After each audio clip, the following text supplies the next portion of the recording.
मला असं वाटतं की 14 गावामध्ये गेल्या अनेक वर्षापासून कुठल्याही पद्धतीने विकास झालेला नाही आणि या 14 गावातील लोकांना अनेक वर्ष यांच्यावरती अन्याय करण्याचं काम सत्ताधारी पक्षाने केलेलं आहे। दोन्ही सत्ताधारी पक्ष या 14 गावातील लोकांचा फुटबॉल करतायत, ना धड महापालिकेत ना धड ग्रामीण भागात। असा आज या सत्ताधारी पक्षांनी या 14 गावातील नागरिकांची अवस्था करून टाकलेली आहे। रस्ते असतील, पाण्याची व्यवस्था असेल, अत्यंत दुर्दैवी अवस्था तिथे झालेली आहे।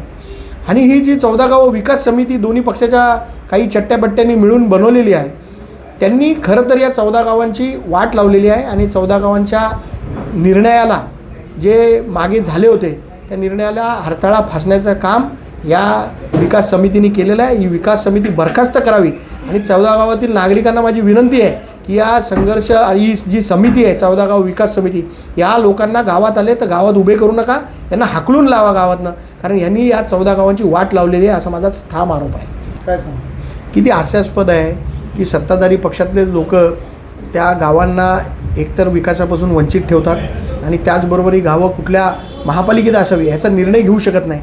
तर मला तर वाटतं हे दुर्दैवी आहे। सत्ताधारी पक्षांनी योग्य तो निर्णय घ्यावा आणि त्या लोकांना विकासापासून एवढी वर्ष वंचित ठेवलं आहे, त्या लोकांना प्रॉपर विकास करण्यासाठी योग्य तो न्याय द्यावा, नाही तर आहे त्या ग्रामपंचायतमध्ये निवडणुका घ्याव्या अशी माझी विनंती आहे त्यांना। कुठलाही फंड आलेला नाही, ते फंड फक्त निवडणुकीपुरते येतात आणि मग ते परत जातात। या फंडचा वापर फक्त निवडणुकीला लोकांना गाजर दाखवण्यासाठी होतो। माझं तर म्हणणं आहे ही विकास समिती आहे, हिला सर्व गावांनी याच्यावर बहिष्कार टाकावा। ही जी 14 गावं विकास समिती बनवलेली आहे याच्यात फक्त पक्षीय राजकारण चालतं, स्वतःची पोळी भाजून घेण्यासाठी राजकारण करतायत। यांना बेदखल करा 14 गावातनं अशी माझी सर्वांना विनंती आहे।